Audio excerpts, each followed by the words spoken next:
manhã. Olá! Hoje estamos aqui com mais um episódio do Pode Com Elas. E eu tenho aqui duas mulheres que estão à frente de equipamentos culturais importantíssimos para o nosso estado. Bem-vindas! Vocês podem se apresentar aqui para os nossos telespectadores. Boa tarde, meu nome é Fátima Marota Henriques, eu sou museóloga e diretora do Museu Antônio Parreiras, em Niterói. Eu sou Cris Aguiar, estou como diretora do Museu Carmen Miranda e da Casa Marquesa de Santos, Rio de Janeiro.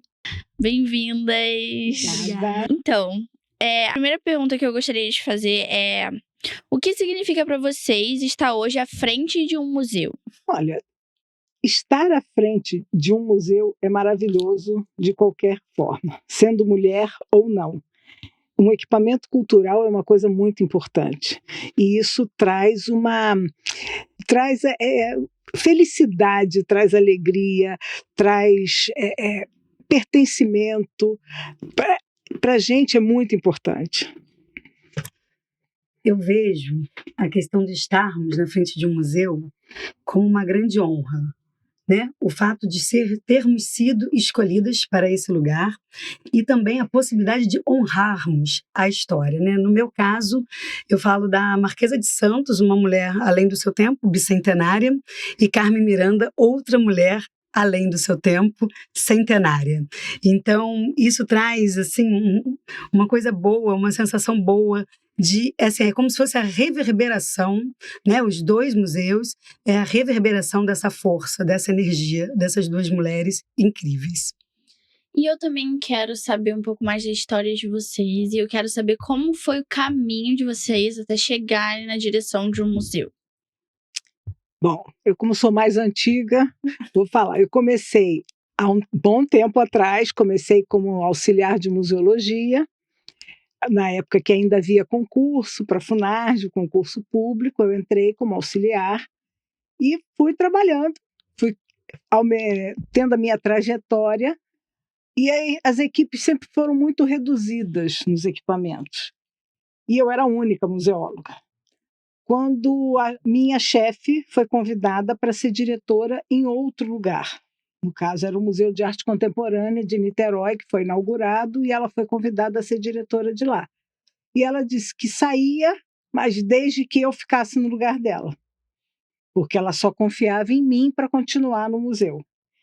E isso me deu uma responsabilidade enorme, né? Porque ela era uma pessoa bem conhecida em Niterói, o museu é em Niterói, bem conhecida, e eu fiquei com essa responsabilidade. Então, nesse tempo, assim, entre indas e vindas, diretora, museóloga, e nisso foram passando, e já são 36 anos. Que bacana, Fátima. A minha história já é bem diferente. Eu venho do segmento da cultura da dança e nunca me imaginei nesse lugar de diretora de museu, mas eu sempre acreditei que todos nós nascemos sem saber nada.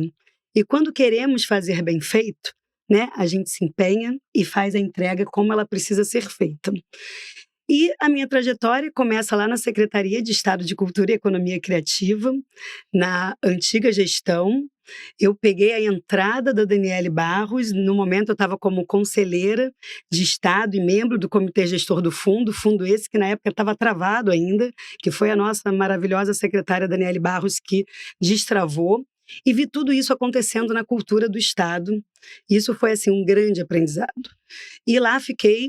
Demandei muitas coisas para o segmento da dança, pelo estado todo, não só pelo município do Rio de Janeiro, até que a nossa secretária me incumbiu para estar indo para a Casa da Marquesa de Santos, que foi, assim, um privilégio. Muitos desafios, também muitos aprendizados. Precisei estudar bastante para conseguir dar conta de todo aquele universo, um equipamento que já estava fechado há mais de 10 anos. Então, o trabalho ia muito além da parte museal.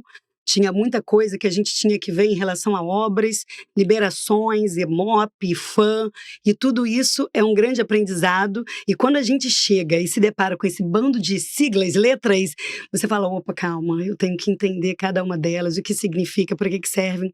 Então foi realmente um grande aprendizado. E aí, um ano, e meio, mais ou menos, que eu estava ali, diretora da Casa da Marquesa de Santos. Aí o nosso presidente da Funarge, Jackson Emerick, me incumbiu, né, a missão de estar à frente do Museu Carmen Miranda, que foi, assim, uma grande honra também. E são 2 lugares que, incrível, eu entrei ali para trabalhar, para fazer a diferença, e hoje parece que estão assim, ó, cada um deles está num cantinho do meu coração, e a gente quer, Fátima, o tempo inteiro, ver a história dessas 2 mulheres ímpares, né, reverberando, não só para o nosso Brasil, mas como para o mundo todo. E quais foram os principais desafios nessa trajetória, assim, se vocês puderem contar alguns pra gente? Desafios. Eu acho que o primeiro desafio é você entrar na gestão pública acelerada do jeito que eu sou. De vez em quando eu faço, assim, ó, uma meditação, porque, para mim, eu venho da iniciativa privada, para mim eu queria tudo para ontem. Só que tem uma vantagem, né? Falar do desafio, falar da gestão pública, mas eu quero trazer aqui um recorte dessa gestão. Essa gestão é uma gestão que faz acontecer. Isso faz muita diferença para a gente, né, enquanto Exatamente. gestores. Porque eu vejo que, quando se olha para trás, tudo que vem sendo feito hoje, muitas dessas coisas poderiam já terem sido resolvidas no passado. Então, hoje, quando eu olho para essa gestão, é a gestão da secretária, do nosso presidente, do nosso coordenador, o Wallace Almeida, eu vejo que é uma gestão que quer fazer a entrega. Então, isso compactua comigo, porque eu acho que se eu estou ali, né, enquanto uma servidora pública, que eu entendo que é uma pessoa que está ali para fazer a entrega para a sociedade, a gente precisa correr atrás para fazer a entrega. Nem que um pedido de poda de árvore demore 2 anos. Mas ele vai acontecer. Porque a gente fez o pedido, a gente foi acompanhando, a gente continuou pedindo até que realmente os nossos pedidos sejam concretizados. Então, os desafios, eu acho que eles estão em cima disso, mas a gente tem uma gestão parceira que nos dá a mão, e isso torna, né, esse caminho diretora, gestora, um pouco mais leve. Não que ele seja leve, mas um pouco mais leve. Nessa questão do desafio, não é nem tanto, às vezes, pela gestão da Funarge, é o que vem de fora. Como, por exemplo, o Museu Antônio Parreiras, que passou 10 anos fechado, e você atender às exigências, seja do IPHAN, seja da Prefeitura de Niterói, seja da vizinhança, porque o museu tem uma cobrança muito grande. O museu, a vizinhança de Niterói, a população de Niterói tem uma questão de pertencimento com relação ao museu, e eles participam muito. Então, os desafios principais é você aliar isso tudo para que o trabalho possa acontecer. Eu acho que o principal é você conseguir alinhar todo mundo para que o museu possa acontecer, para que as coisas possam acontecer. Todas as liberações, né, Fátima? Nossa! E às vezes, além de todos, né, todos os entes envolvidos, digamos assim, né, a gente ainda conta com outras intervenções Sim. que poderiam ser mais leves, né? Mas, enfim, deixa quieto. Agora, entrando diretamente no assunto do nosso podcast, eu quero perguntar para vocês quais são os desafios específicos de ser mulher à frente de um equipamento cultural. Bom, eu acho que a cultura, de uma forma geral, é muito democrática. Eu, nesse período todo de trabalho, eu nunca senti nenhuma pressão, alguma discriminação pelo fato de ser mulher. Tanto na direção, a parte de museus, principalmente, é um universo muito feminino, né? A maioria das museólogas são mulheres, bibliotecárias são mulheres, tem muitas professoras, pessoal do setor educativo. Então, na pele, assim, eu nunca senti. Pode ser que tenha em outros equipamentos, mas até o momento eu nunca tive nenhuma pressão ou algum preconceito pelo fato de ser mulher à frente da direção de um museu. Eu já não posso dizer o mesmo. Eu, no início, quando eu cheguei, eu sentia um olhar um pouco, assim, diferente, por eu ser mulher, por eu ser uma pessoa, assim, que eu tento ser muito agradável, eu não sou uma pessoa, assim, muito incisiva, eu gosto de escutar, e aí as pessoas, né, confundem um pouco. Mas, rapidamente, a situação, assim, as pessoas entenderam, né, a posição que eu estava, né, que eu estava ali para somar, para estar junto, para caminhar junto, e as coisas foram fluindo bem, graças a Deus. E vocês sentem e acreditam que a forma de gestão muda quando é uma mulher à frente?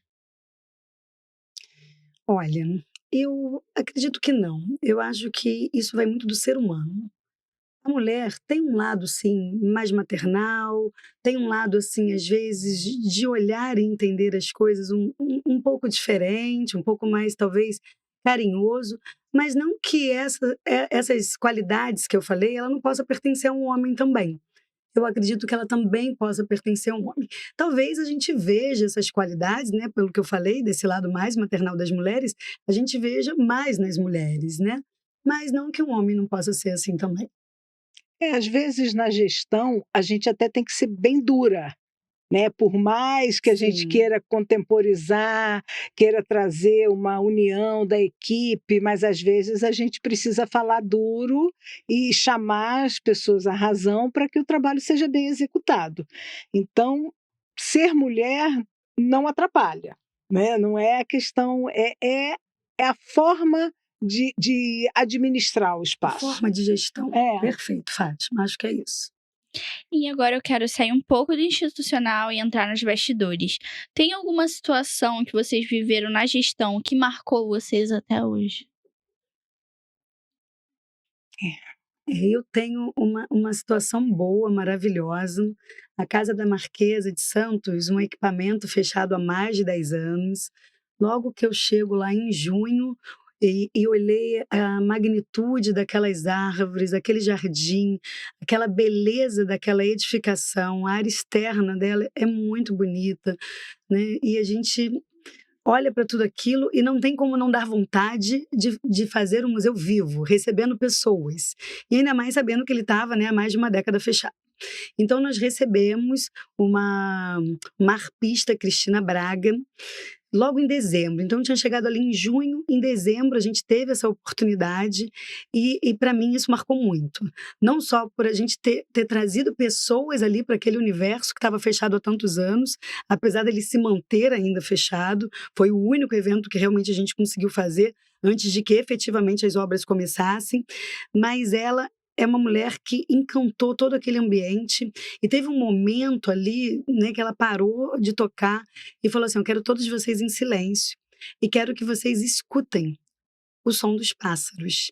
E a sensação que todos nós tivemos é que os pássaros, eles entraram num grande coral, né, para ilustrar aquele show maravilhoso da arpista Cristina Braga. Isso foi um momento, assim, muito especial para mim na gestão, por ser o meu primeiro evento à frente de um museu, né, por eu estar ali com um público ali reduzido, eram 100 pessoas, mas todas muito predispostas a fazer com que aquele dia fosse um dia especial para a Casa da Marquesa de Santos. E isso, assim, eu tenho na minha memória e vou levar comigo por muitos e muitos anos. No Museu Carmen Miranda, eu acho que a gente teve um momento que foi icônico, que foi quando o nosso coordenador Wallace perguntou se eu queria que o Museu Carmen Miranda fosse o primeiro museu da Funarge com o projeto, né, Arte e Cultura para Todos. E eu trabalhei 25 anos num colégio com PCDs, pessoas com deficiência, e isso para mim também foi um momento muito especial da minha trajetória.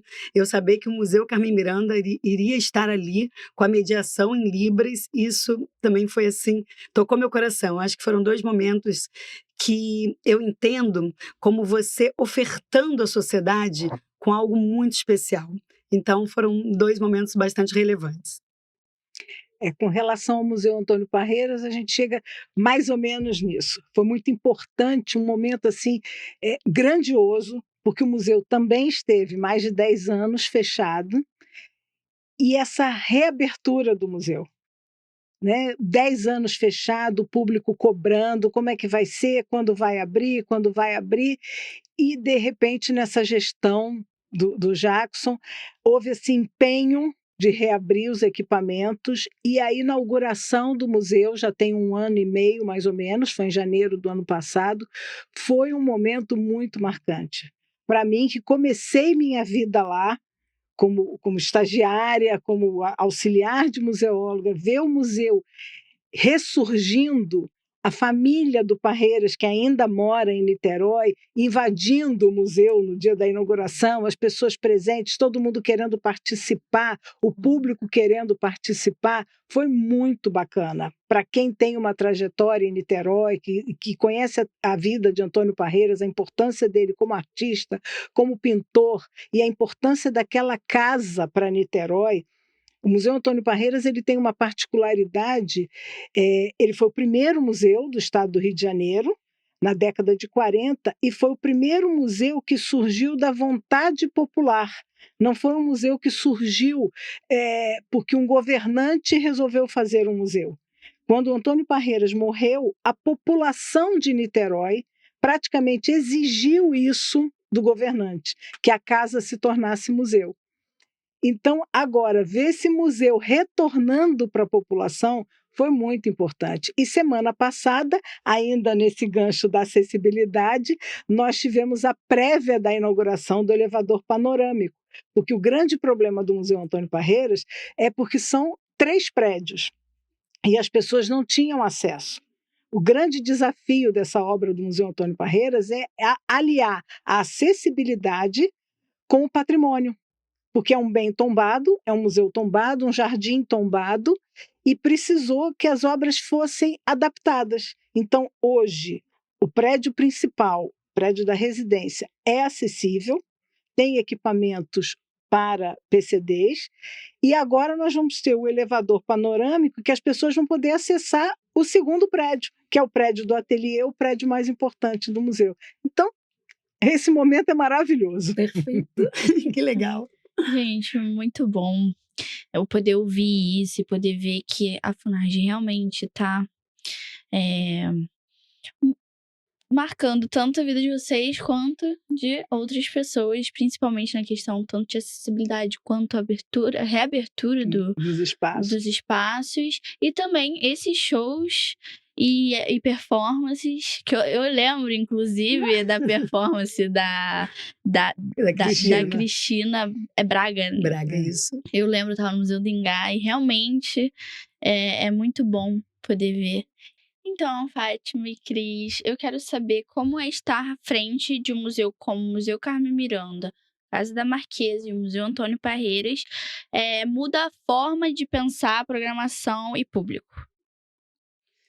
Nós estamos, assim, num momento onde a gente não vê o museu só como a situação de acervos e a apresentação desses acervos para a sociedade. Hoje a gente tem um olhar de museu vivo. O que, além disso, nós podemos fazer de entrega para a sociedade? E aí, nesse momento desse pensamento, né, que é um pensamento que já vem caminhando junto aos museus, é sempre um processo de criação. A gente quer cada vez entregar mais, porque quanto mais, né, eventos, atividades interessantes, oficinas, rodas de conversa, a gente consegue propor para a sociedade, mais a gente traz esse público para dentro dos nossos museus. E assim, não só a gente oferta como um espaço bom de convivência, como um espaço de socialização, um espaço onde eles vão fazer atividades, não só atividades, né, culturais, educativas, mas também lúdicas, né, a gente também consegue fazer reverberar, né, toda a história desses personagens, digamos assim, que a gente está ali honrando dentro de cada um desses museus. O museu hoje não é mais aquele espaço estático de contemplação, como era há 20 anos atrás. Hoje o museu é dinâmico e ele tem que cativar o público, principalmente o jovem. O Museu Antônio Parreiras, que ficou 10 anos fechado, ele perdeu uma geração inteira de público. Então nós temos o público que frequentava antes do museu fechar e agora nós temos um público novo. E as pessoas têm que entender que o museu é dinâmico, que o museu está ali e tem... Nós tivemos semana passada um fórum sobre games, né? E a gente está abrindo, fizemos um Halloween no museu, na noite com Parreiras. O museu está abrindo uma vez por mês à noite com uma programação especial e fizemos um Halloween, mas um Halloween de folclore, era Saci, era Curupira.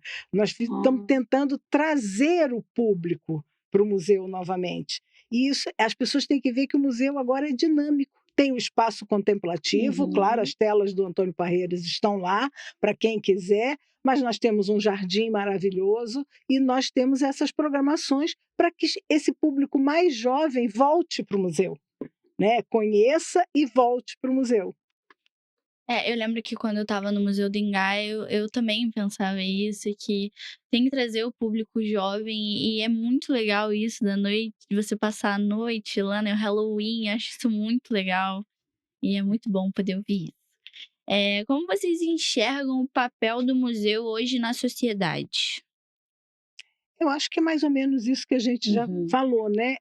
O museu não é mais contemplativo, é um espaço de conversa, é um espaço de reflexão, dinâmico, ele não é mais um espaço contemplativo. Eu acho que a gente compete com as mídias atualmente, a gente tem que cativar esse público e o público tem que entender que o museu é um lugar de diálogo, e de movimento também. Acho perfeita a fala da Fátima, acho que é exatamente isso. Eu só acrescento que, além de tudo isso, eu penso no acolhimento. Hoje a sociedade, eu acho que ela espera chegar num lugar e ser bem acolhida, se sentir bem, né? Chegar naquele ambiente ali e falar, nossa, é gostoso estar aqui. E a gente vem pensando cada vez mais isso, né? É a questão do jardim, como é que a gente pode ofertar esse jardim junto com a modernidade. No Museu Carmen Miranda, a gente está dentro de um parque, mas tem um jardinzinho dentro do museu que a gente pensa em fazer um mini bistrozinho. Na Casa da Marquesa, a gente tem aquele jardim enorme, que o primeiro momento eu falei, eu quero fazer esse jardim ser produtivo para a realidade que nós vivemos hoje. Que tal termos realmente um bistrô, mas também um espaço de coworking? Então a gente vem com algumas ideias, né, para trazer essa população para dentro, mas dentro dessa filosofia futurista de hoje em dia, né? O museu tem que se reinventar e tem que caminhar de acordo com o avanço tecnológico. O papo tá muito bom, mas infelizmente a gente já tem que estar finalizando. Mas antes eu queria voltar um pouquinho no assunto de ser mulher na cultura. E por mais que vocês tenham algumas experiências diferentes, eu queria saber o que vocês diriam para uma mulher que quer trabalhar com cultura ou gestão cultural. Porque também não é sobre desmotivar, é também motivar a gente ter mais mulher nesse espaço. Eu queria saber. Eu diria que o espaço cultural é um espaço mágico. E você saber que você tem em suas mãos essa grande ferramenta de transformação, isso torna o nosso cargo muito especial. A gente saber que a gente pode mudar a vida do outro, mudar o dia do outro através da cultura, né? Então, assim, é tanto no museu como essa área contemplativa, tanto no museu, tratando dele vivo e dinâmico, a gente pode e tem essa ferramenta nas nossas mãos. Então, se você, né, é tocado pela cultura e tem esse desejo de trabalhar com gestão cultural, não hesite. Vai ser maravilhoso com toda certeza. Cris falou muito bem, é isso.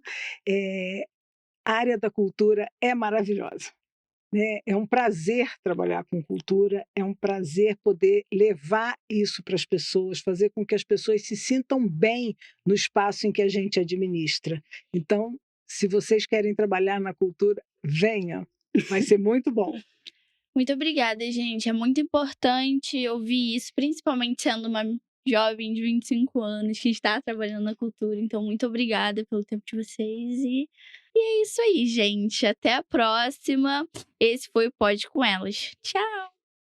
A mulher na cultura hoje, ela resiste, ela cura, ela dirige, ela escreve e reescreve o nosso mundo.